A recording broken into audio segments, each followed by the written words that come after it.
السلام علیکم، ویڈیو دیکھنے سے پہلے سبسکرائب شیئر کریں اور بیل آئیکن کلک کرنا مت بھولیں۔ اللہ اکبر، لا الہ الا اللہ، واللہ اکبر، اللہ اکبر وللہ الحمد۔ السلام علیکم یا رسول اللہ وعلی آلک و اصحابک یا نور اللہ صلی اللہ تعالیٰ علیہ وسلم۔ ایک قربانی کا مسئلہ آج انشاءاللہ سیکھیں گے۔ کل ہم نے حدیث سماعت کی تھی کہ اللہ تبارک و تعالیٰ کو 10 ذو الحجہ کو سب سے زیادہ پسندیدہ عمل وہ ہے جانور کو ذبح کر کے قربانی کرنا، اور فرمایا کہ جانور جو ہے اپنے بالوں، سینگوں اور کھروں کے ساتھ میدان محشر میں آئے گا، تو اسی لیے اس کو خوش دلی سے کرو۔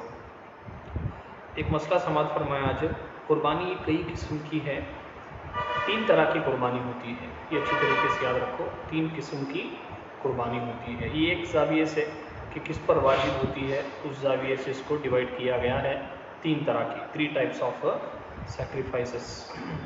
غنی اور فقیروں دونوں پر واجب ہے۔ ایک طرح کی ایسی ہوتی قربانی جو امیر آدمی پر بھی اور غریب آدمی پر بھی، دونوں پر بھی قربانی واجب ہوتی ہے۔ ایک یہ ہوگی کہ صرف غریب پر واجب ہوگی، امیر پر نہیں، یہ نمبر 2 کیٹیگری کی۔ نمبر 3 غنی پر واجب ہوگی اور فقیر پر نہیں۔ اس کو 3 طریقے سے بنا لیں آپ۔ نمبر 1 امیر آدمی غریب آدمی دونوں پر بھی قربانی واجب ہوگی، نمبر 1۔ نمبر 2 صرف غریب پر واجب ہوگی، امیر پر نہیں۔ نمبر 3 صرف امیر پر واجب ہوگی، غریب پر نہیں۔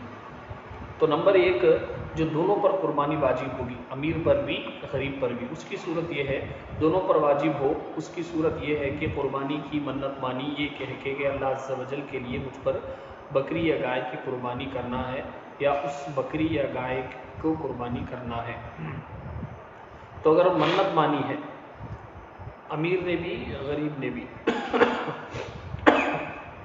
تو منت مانگنے کی وجہ سے، نظر جسے بولتے ہیں ہمارے یہاں نظر مانگنا، منت مانگنا، تو اس وجہ سے دونوں پر بھی قربانی واجب ہو جاتی، امیر پر بھی غریب پر بھی، یعنی غنی پر بھی اور فقیروں پر بھی۔ تو یہ ایک پہلی قسم ہے۔ دوسری صرف فقیر پر واجب ہو، غنی پر واجب نہ ہو، یعنی صرف غریب آدمی پر واجب ہے، امیر آدمی پر نہیں۔ اس کی صورت یہ ہے کہ فقیر نے قربانی کے لیے جانور خریدا، اس پر اس جانور کی قربانی واجب ہے، اور غنی اگر خریدتا تو اس خریدنے سے قربانی اس پر واجب نہ ہوتی، مطلب خاص اس جانور کی قربانی واجب ہو جاتی۔ جیسے یہ غریب آدمی قربانی کی نیت سے جانور خریدتا تو اس کے اوپر اسی جانور کی قربانی واجب ہو جاتی، دوسرے جانور کی قربانی اس کے اوپر واجب نہیں ہے۔ اور جو امیر آدمی اگرچہ خریدتا ہو تو اس پر اسی جانور کی قربانی واجب نہیں ہے، دوسرے جانور کی بھی کر سکتا۔ تو اس طریقے سے یہ جو دوسری کیٹیگری ہے، صرف فقیر پر قربانی واجب ہوگی، امیر پر نہیں۔ اس کو پھر ایک بار سن لیں آپ، فقیر پر واجب ہو، غنی پر نہ ہو۔ اس کی صورت یہ ہے کہ فقیر نے قربانی کے لیے جانور خریدا، اس پر اس جانور کی قربانی واجب ہے، اور غنی اگر خریدتا تو اس خریدنے سے قربانی اس پر واجب نہ ہوتی، یعنی غریب آدمی جیسے ہی خرید لیتا تو اس کے اوپر قربانی واجب ہو جاتی، لیکن امیر آدمی صرف خریدنے سے قربانی واجب نہیں ہوتی، اس کے اوپر جو شرائط وغیرہ ہے، اگر اس نے منت مانی تو وہ واجب ہوتا، اگر اس کے اوپر جو قربانی کے شرائط ہیں، جو عید الاضحیٰ کے جو قربانی کے شرائط ہیں، وہ اگر پورے ہوتے ہیں تو امیر آدمی پر ہوگا، لیکن غریب جیسے ہی قربانی کی نیت سے وہ خریدتا ہے تو اس کے اوپر قربانی واجب ہو جاتی ہے۔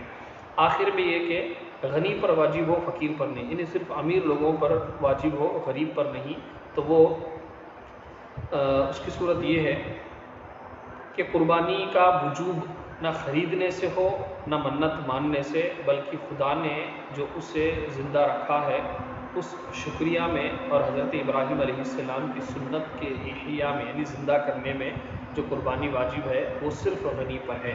یعنی جو بقرہ عید کی قربانی ہے، جو ہم عید الاضحیٰ کی قربانی کرتے ہیں، تو وہ اس میں ایک حکمت یہ فرمائی گئی کہ اس نے منت بھی مانی نہیں ہو، اور جانور بھی اس نے اس وجہ سے نہیں خریدا ہو بلکہ اس کے اوپر واجب ہے۔ اللہ تبارک و تعالیٰ نے جو اسے زندہ رکھا ہے اس کے شکریہ میں، اس کے شکر ادا کرنے میں اور حضرت ابراہیم علیہ السلام کی سنت کو زندہ کرنے میں یہ قربانی واجب ہوتی ہے۔ یہ صرف جو ہے امیر لوگوں پر واجب ہوتی تو غریب پر نہیں۔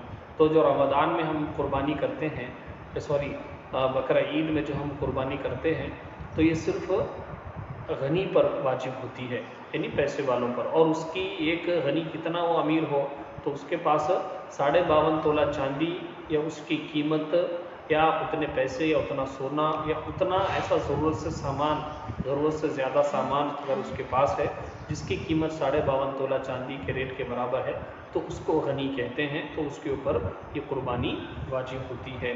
تو یہ چیزیں آپ ذہن میں رکھیں، اور بہت سارے مسائل ہیں بالترتیب انشاءاللہ ہم ڈیٹیل میں سننے کی کوشش کریں گے۔